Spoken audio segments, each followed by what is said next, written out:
Okay. So the underlying energy, not what I'm feeling. I'm not feeling that. Like that. So the Nine of Swords is your underlying energy, family. That talks about stress, anxiety, not sleeping very well. Oh, the King of Wands underneath here. Y'all stressed about a King of Wands, male or female. Doesn't have to be anyone, any gender specific. But that does tell me that y'all are stressed out about a particular individual, or maybe someone's sad about a fire sign, Aries or Sagittarius. For some of you guys are really stressed out about perhaps yourselves, about who you are, about who you've become, the actions that you take, what you're doing as far as your life goes, living life to the fullest in your eyes. Because this is talking about looking at the patterns in your relationships, and I feel like there's something here that may have to do with your confidence level, or maybe having to do with, taking a step in the direction that's truly 100% you, or maybe this has to do with having more fun and enjoying your life a lot more. Because if this is your side here, which is typically how I read my client readings on my soulmate investigation option on my Instant Go page, then this tells me you're fucking bored, guys. You're bored out of your gosh darn minds. Your mind is like bleh, pretty much like I'm not interested in this, I'm not interested in that, everything's the same, I don't care. So when I see this card here, it's like, yeah, either y'all are just tired of living a very mundane life, which kind of can make sense, right? You tired of living this mundane life, but I also kind of get this vibe from you guys that you're also not interested in kind of, you're unsure about how things will be if you did break that mundane life. The other person's kind of doing the same sort of lingo here. Like they're very focused on doing the usual tasks, handling things. It's the way they're supposed to handle it. They're moving very slowly. They're also taking their time with situations. But I kind of get this feeling that this person is, looking to, I think it's weird. They see this relationship as something of great value, which is why it needs to take a very slow time for them, if that makes sense. They're taking their time, they're taking it slow because they see the great value in it. They don't want to rush it, they don't want to push it, because they understand that, or maybe they feel, not understand, but they feel that this relationship deserves the time that it needs for it to be be as strong as it needs to be. And I'm like, you're like, where are you getting that from? Well, take a look at where they're coming from, which is this Eight of Pentacles here, as the reason as to why they think the way they think. The reason why they think the way they think or act the way they act is because the Eight of Pentacles, they think that they're putting in great work. They think they're putting in hard, diligent work, and they think they're really putting in their elbow grease into this situation, right? I think they also understand that there is a need for work to be done here, because as a matter of fact, if they think they're doing it, then it's like, okay, where? Because they're waiting. Now, this three of Wands in the present moment, right, or how they're showing themselves in the physical world, in the physical plane here, because we got mental, physical, and spiritual here. How they're showing themselves physically, their actions, their behavior, their ego, they're waiting on something. They're expecting on expecting some return, expecting some sort of something to come back to them. Now, at the same time, it could be that they're preparing themselves for what's to come. So their mindset is already on, they're already like at work and just doing the things that they need to do. And they're just waiting for the opportunity to present itself for them to do, to either offer something because they see something that they just, they want, or they're just like they're waiting for whatever opportunity to open the door to whatever opportunity comes in and take charge on that. But you guys on this side, if this is you, Aquarius, y'all tired. You're just bored. You want some excitement. You want something new, something fresh. None of this old stuff. None of the stuff that you've been with. And because you've experienced some stuff, or you've experienced a lot, or you feel like you've been around the block, right? You kind of feel like, with all these options, what really is fun? And I think this is honestly not a bad card, the Seven of Cups, because it can influence ideas and new, dreams and fantasy. It doesn't, it's not a bad thing. Now, what I do see here is that for some of you guys, if you guys are really in tune to your intuition and you guys are tarot readers of your own, your own guiding system, whatever, which is awesome, and never downplaying that.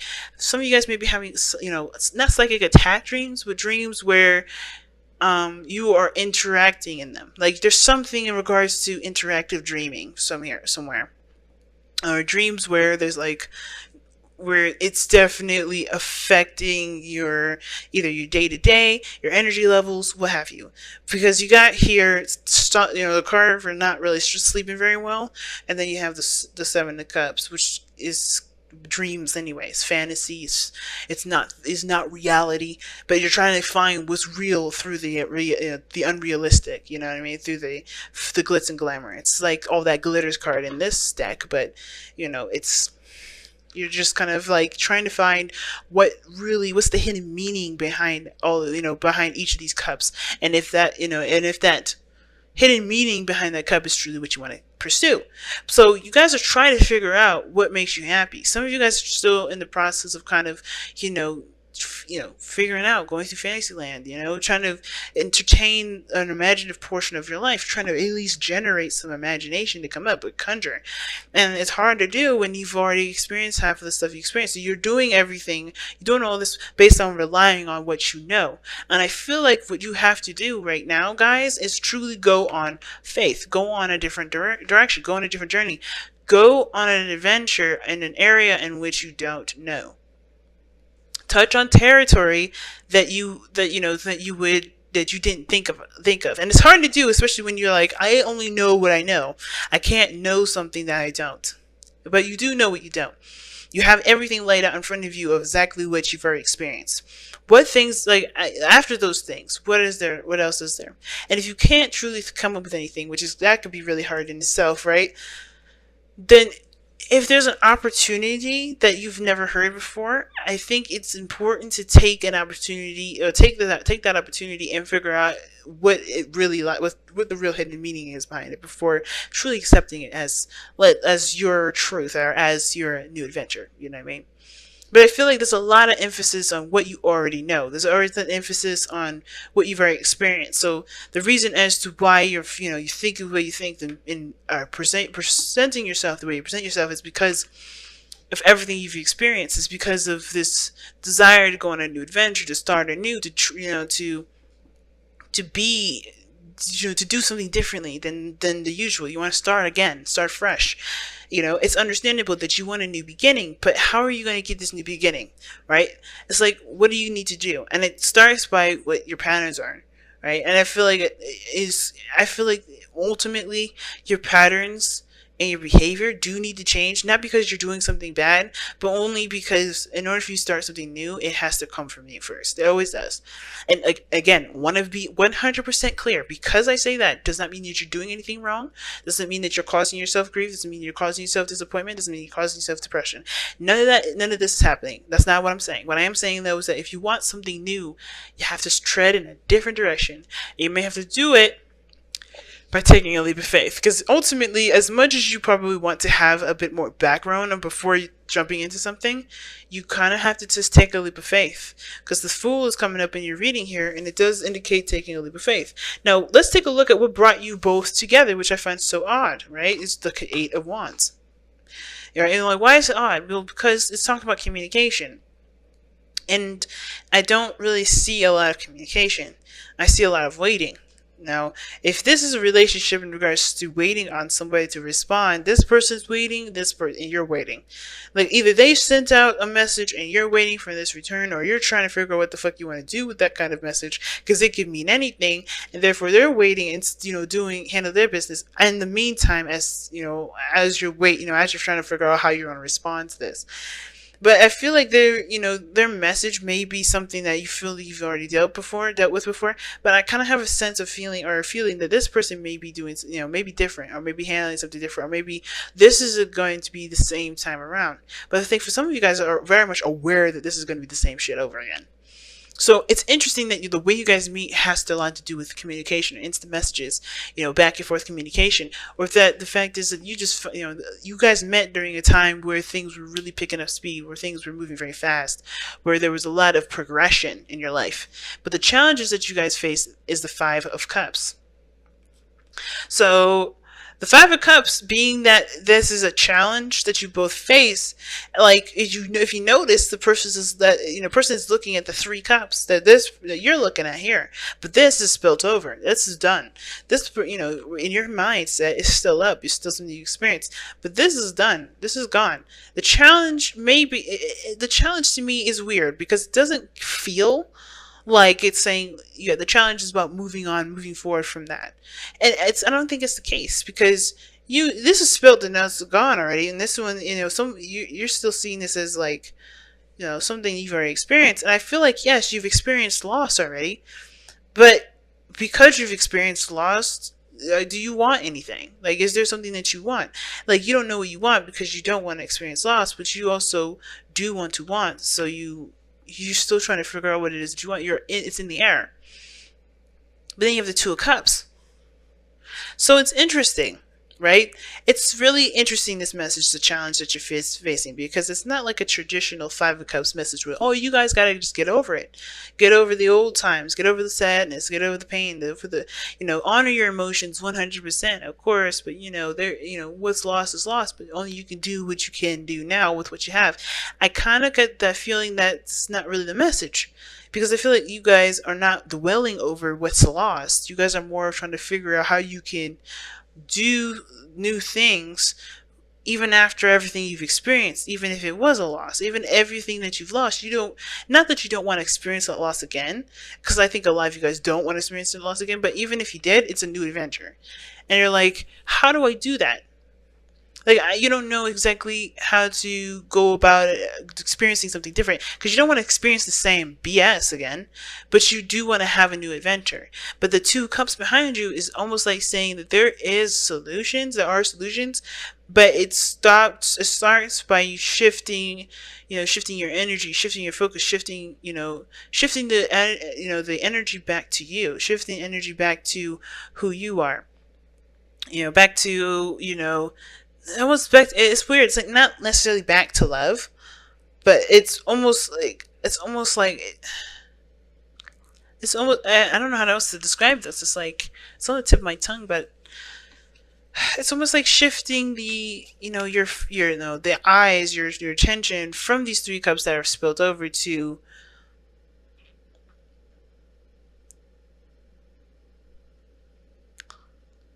it could be back to love, honestly. And I don't want to say that because I don't feel like that is really what it's trying to tell me. But with the Two of Cups being two people, I think starting new friendships, meeting new people, and doing so without the expectation. I think that's kind of what there it is. It's love comes in all forms. You guys teach us that with Valentine's Day being in your time of year during Aquarius season. We learn unconditional love on Valentine's Day. We learn unconditional love the entire Aquarius season. But I feel like this is one of those things, right? I feel like you guys are trying to shift your focus towards new possibilities, new lives, new dreams, but it's hard to do when you don't have a crew, when you don't have friends, and you don't have people you can connect with. And I feel like in that sense, you kind of isolated yourself in a way.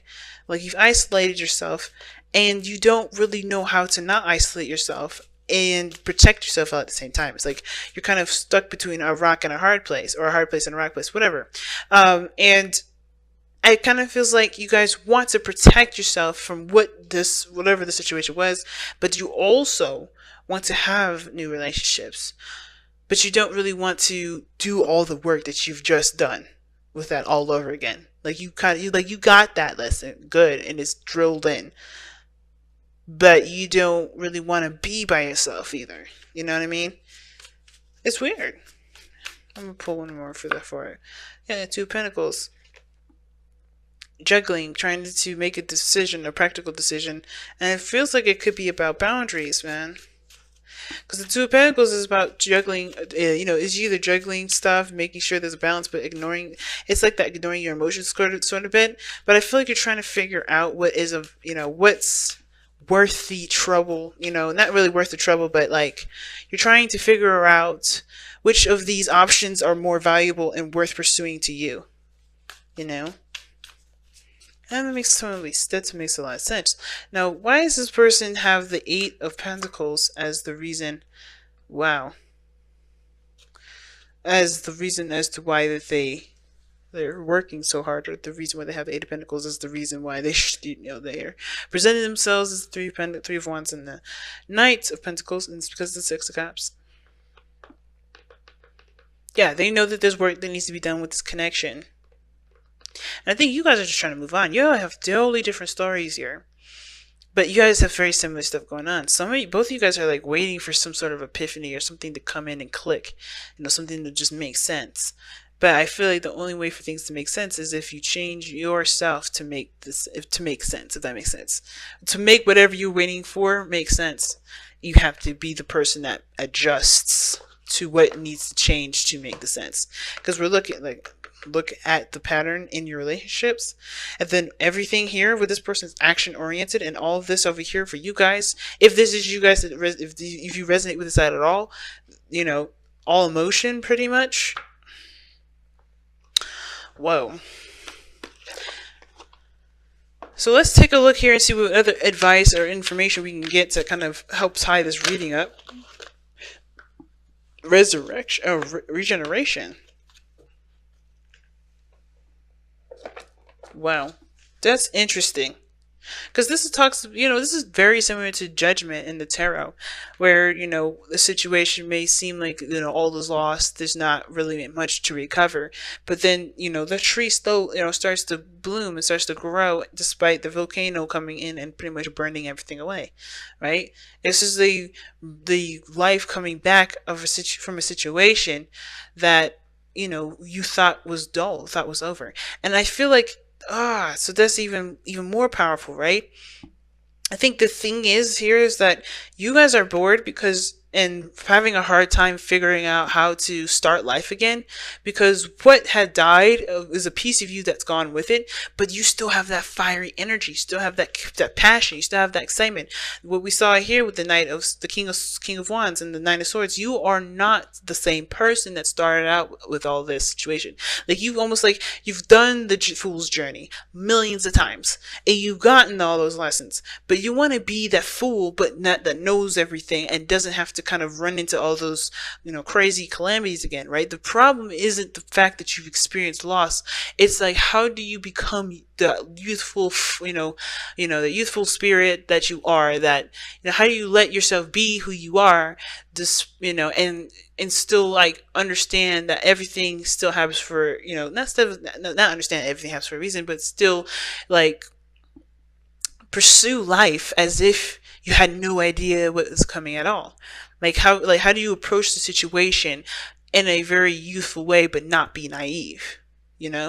So how can you embrace yourself completely, youthfully and all, and not be, and not make the same mistakes that you've done before, or not go in the direction that you've already experienced? How can you be the fresh new energy that's experienced, that knows everything, that's done everything? It's a hard one, family. And I feel like it's because, I feel like with regeneration, it's saying that you already are those things. You have this, you already are doing it. If you see yourself as already being that person that's youthful and energetic, that's been around the block, then there's really nothing more you could do other than to act like the fool is. Just go on a new adventure, just start something fresh, pick a path, pick a journey, pick a dream, and then run with it and see how you like it.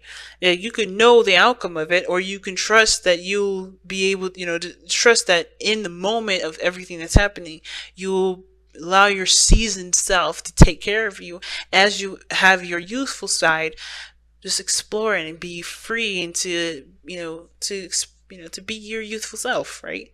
It's an interesting reading this time. And it's weird because the soulmate energy is very, how it's added into this almost feels alien to it, It almost feels like it's not even a part of this. It's like this whole reading is about one person individually, and the other person has a whole different mindset. But the way they're doing this too is like they're looking to repair something, or they're looking to build on a sort of relationship of the past. This person's issue here would be the original meaning I would have for that Five of Pentacles, Five of Cups rather, that you see here as the regular challenge for you, because this person is trying to relieve or like try to overcome the struggles or the loss of the past to really, to reconnect with the person that they have, that they still feel connected to, which is the Six of Cups. And I don't know what they're waiting on. That's the part that's interesting to me. What is this person waiting on? What is this person expecting?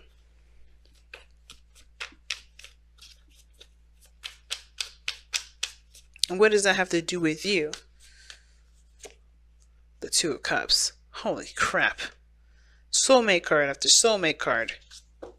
Family, this is crazy. Six of Cups, Two of Cups, Five of Cups, even the Two of Cups is just right there. This person is dedicated to this relationship. They see themselves perhaps as younger, not very mature, but they also are very responsible in the sense of how they go, as far as their process goes. I think they have to allow themselves to be kindred spirits as well. Like nothing super serious, but because I feel like you are like the epitome of what this person is trying to be.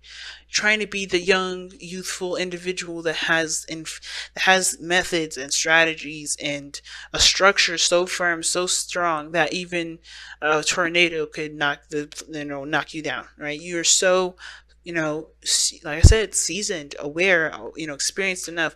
You know what you need to know.